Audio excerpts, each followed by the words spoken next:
Hello everyone, this is Story Hunter. Some time ago, under one of my videos, a user with the nickname Digital Systematic wrote a comment that gave me the idea to reread the book with you. And in this video, I will start reading the first part of the book. Write what you think about this in the comments. Let's dive into the world of Middle-earth. About Hobbits. The book will focus mainly on Hobbits. The reader will learn a lot about them and their history, and if he wants to know more, let him look into the Scarlet Book of West Crom. Some of it has already been published in the book The Hobbit. These are the initial chapters written by the world-famous Bilbo, the first truly famous Hobbit. He called these fragments There and Back because they tell about a journey to the east and a return to their native places, and, most importantly, about an adventure that entailed the greatest events of the age, which, of course, changed the life of the hobbits in many ways. The story will be about these events. Many have read The Hobbit, many, but not all, so our book cannot do without basic information about this wonderful people, and at the same time we must also remind you of the adventure itself. Hobbits are an inconspicuous people, but ancient, very numerous in the past. The fact that there are fewer of them is not surprising, given the hobbits' desire for a peaceful life and love for a well-groomed land. The sweetest thing for them is a carefully cultivated field or garden. There are all sorts of devices, but only those that cannot be done without. Blacksmiths' bellows, watermills, and handlooms they do not recognize and do not keep others. They have long called us big men and avoided us, preferring not to get involved. Nowadays it is very rare to meet a hobbit. Their hearing is sensitive, their vision is sharp, and their movements are nimble and dexterous, despite their tendency to be overweight and the desire for peace. For a long time they had the ability to disappear silently and without a trace, as soon as they heard from afar the stumbling tread of some big man. And so they did it so cleverly that people began to talk about magic. In fact, the hobbits, of course, did not know any magic, and their elusiveness was due solely to skill based on a careful attitude to traditions, extensive practice, and close friendship with the land, which is both unusual and incomprehensible for the clumsy big nations. Hobbits are small people, slightly shorter than dwarves and not so stocky, of course. By our standards, it's 3 or 4 feet high. Nowadays, 3-footers are rare, but in the old days, of course, there were taller ones. From the Scarlet Book you can learn, for example, about Bandobras Took, the son of Isengrim II. He was 4.5 feet tall and could ride a horse. Only 2 heroes of antiquity were taller than him, but we will talk about them later.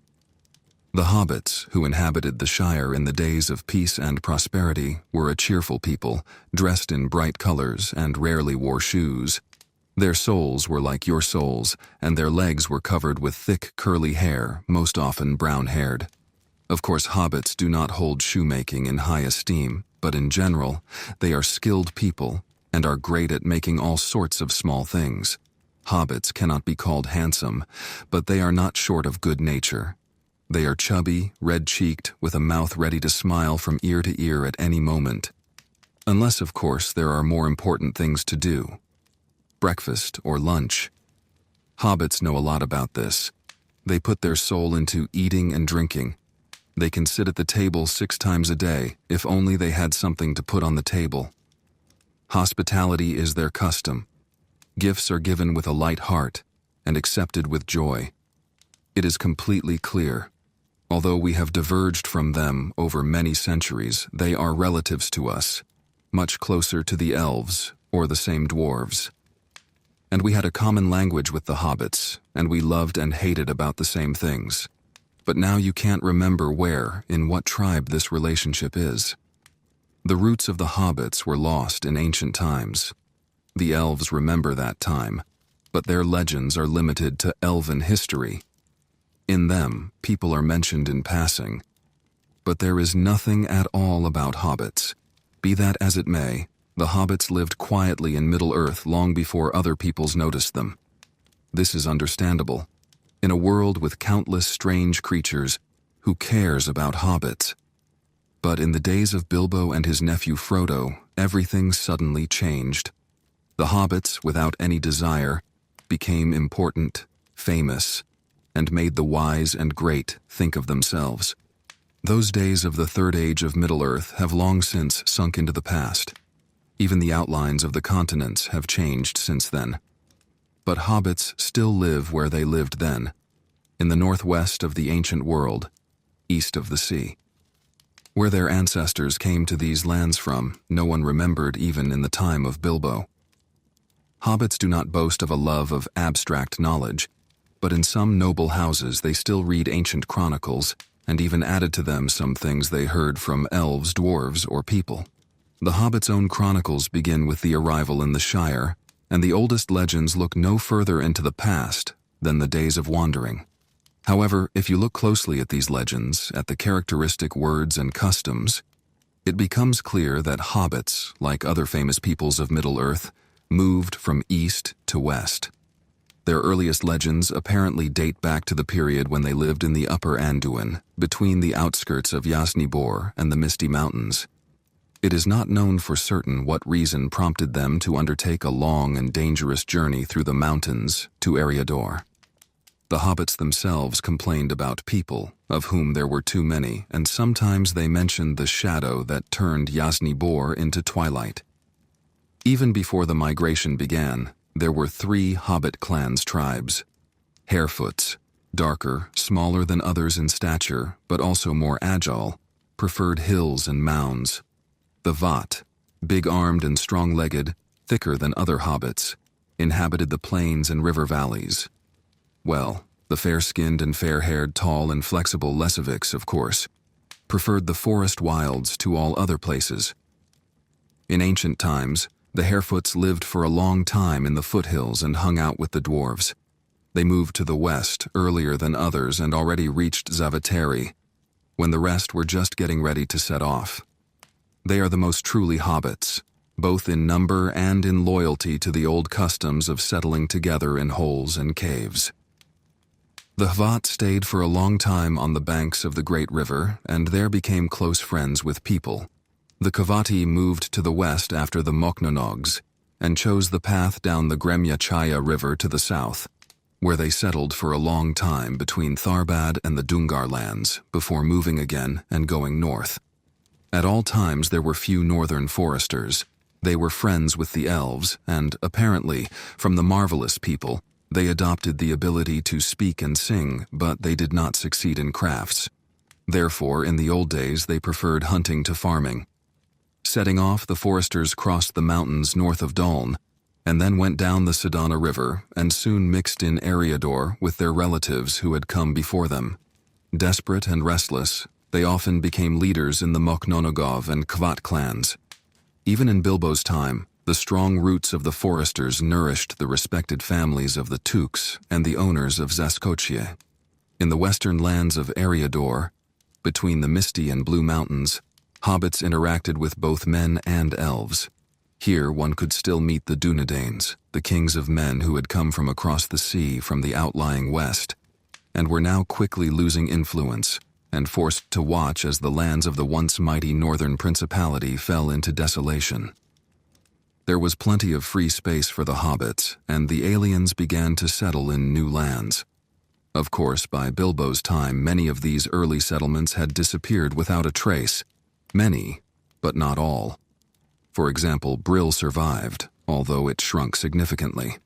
This village was located in Chagrum Bor, about 40 miles east of the Shire. Apparently, the hobbits' acquaintance with writing dates back to the days of the first settlements. The teachers were, of course, the Dunedain, who in turn adopted the art of writing from the elves. The ancient languages were gradually forgotten, and the hobbits spoke Westron, the common language, spread from Arnor to Gondor and from Belfalis to Lindon. But they still retained some of their words, especially in names of days and months. The migration to the west gave rise to the Hobbit calendar. The historical chronicles begin with a journey undertaken in 1601 of the Third Age by the brothers Marco and Blanco. Having secured a fief from the Grand Duke in Fornost, the brothers, at the head of a great number of hobbits, crossed the dark water Barrenduin along the bridge of stone bows, and settled between the river and the far hills. The lands were given to them in exchange for the obligation to look after bridges and roads and assist the prince's messengers in every possible way. It is from this moment that the chronicles of the Shire begin. The year of crossing the Brandywin, as the hobbits began to call the river in their own way, became the first year, and then the calendar was calculated from this date. The western hobbits fell in love with the new land, and soon they disappeared for the second time from the history of men and elves. Hobbits elected their rulers themselves, were interested only in their own affairs, and did not interfere in any events in the outside world. True, for the last battle with the sorcerer from Angmar, they, in their own words, sent a detachment of archers to Fornost, but there is not a word about this in any of the chronicles of the people. Soon after that war, the northern principality came to an end. Now the hobbits considered the country their own. The ruler began to be called Tang, and all the power that had previously belonged to the prince passed to him. After the Dark Plague, for about 1,000 years, the region was not disturbed by wars or other natural disasters. The hobbits multiplied and prospered until the long winter and the subsequent famine that claimed thousands of lives. But by the time of our history, the days of mortal misfortune had long ago become history and sunk into the past, and the hobbits again managed to get used to prosperity. Once upon a time, these lands were famous as the richest princely lands. The long rest before the arrival of the hobbits did them only good, and the fertility of the country seemed inexhaustible. This country stretches for 40 miles from Fox Spoons to Brandywin Bridge, and 50 miles from the western hills to the marshes in the south. The hobbits called the country the Shire. Thane ruled it, in accordance with common sense, and the hard-working population tirelessly tended their cozy nook of the big world, as if nothing else existed in the world. Little by little, the hobbits began to believe that peace and quiet reigned throughout the rest of Middle-earth, and that any worthy people had every right to a prosperous life. The hobbits either forgot or did not want to think about the guardians, whose labors maintained the good life of the Shire for so long.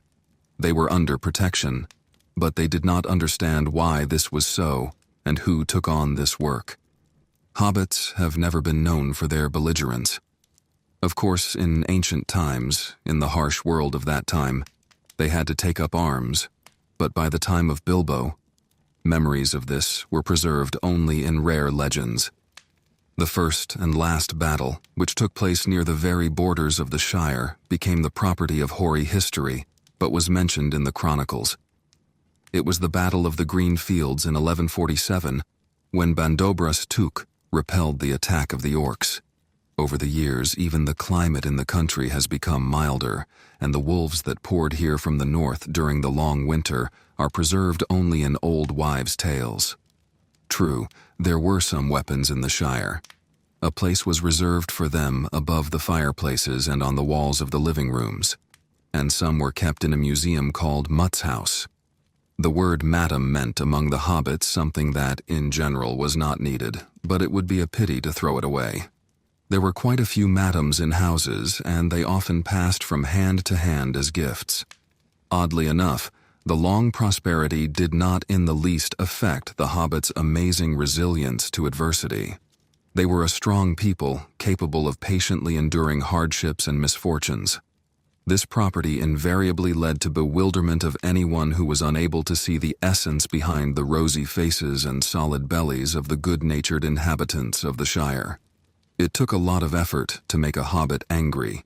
No one had ever killed animals here for fun, but if necessary, the dexterous hobbit hands could easily handle weapons. They were excellent archers, for example, and the little animals that wandered around the gardens and orchards learned firmly that if a hobbit bent over a stone, it was better to immediately get out of sight. At first, all hobbits lived in holes, but over time, housing became more diverse. Already under Bilbo, only the richest and poorest families allowed themselves to adhere to ancient customs. The latter dug holes with a single window or without it at all. But the wealthy, of course, were not satisfied with simple digging, and they created real mansions underground with many passages and halls. For such housing, a suitable place was required, which could not be found suddenly, so on the plains and lowlands the hobbits began to build on the surface. Following this, in the hilly areas, even in the original Nori areas, in Hobbiton, in Tukborough, in Mikarit on the White Uvali, wooden, stone, and brick houses appeared in abundance. More and more craftsmen settled in them, millers, blacksmiths, carriage makers. Soon, even with rich holes, above-ground buildings appeared, sheds, workshops.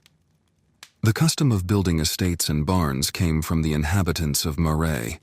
Here, in the eastern Chetty, lived sedate, large hobbits who walked around in dwarven shoes in slushy weather. Of course, they traced their origins to the Kvatov. This was indicated by the short growth on many of their chins. Neither the Moknonogs nor the Lesoviks had any trace of a beard. In fact, the inhabitants of Moray and Zaskocie, settlements on the eastern bank of the river, came to the Shire later than the others from somewhere in the south, and brought with them many wonderful names and strange words that were not found anywhere else in the Shire. It is likely that hobbits learned to build houses from the Dunedain, or even directly from those first elves. After all, by the time of our history, not all the High Elves had left Middle-earth. Their settlements were found in Silver Harbor and in other places not too far from the Shire. Immediately beyond the swamps, 3 elven towers stood from time immemorial, 2 closer, 1, the tallest, further away on a green hill. On moonlit nights, their strange, flickering light was visible from afar. The hobbits of the Western Chat used to say that the sea could be seen from the top of the tower on the hill, but as far as is known, none of them climbed there. And even then, hobbits were not drawn to the sea. Few of them have been to the coast, and even fewer have returned and told about it. Something didn't go well with the water for the hobbits. They didn't arouse any particular love for rivers, and it's not about them to swim in boats or anything like that. Since the towers stood so close, it means that once upon a time the elves were neighbors of the hobbits. But time passed, and the attitude towards them on the part of the hobbits for some reason changed from good neighborly to wary and distrustful.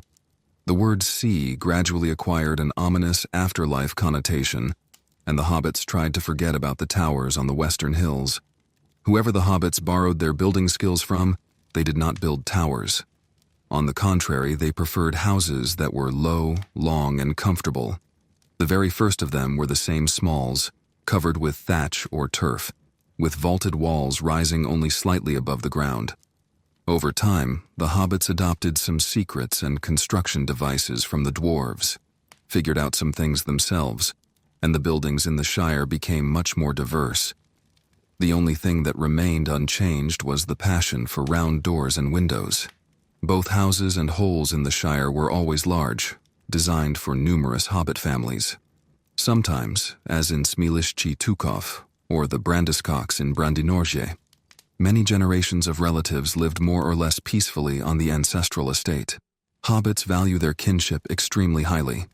The most complex family trees are drawn with the greatest care in many families, and anyone who deals with this, people must know exactly who is related to whom and in what way. We won't venture to give these intricate diagrams here, but at the end of the Scarlet Book of West Crom, there is another small, seemingly independent part, which everyone except hobbits would find incredibly boring. It contains precisely the family trees of many hobbit families. It is, perhaps, most often read by hobbits, who prefer to all other literature something well-known, clear, and without any complex contradictions. Thanks to everyone who listened. It was a cool story in the Tolkien universe. Be sure to share your thoughts and emotions in the comments. To be continued in the next video. See you later.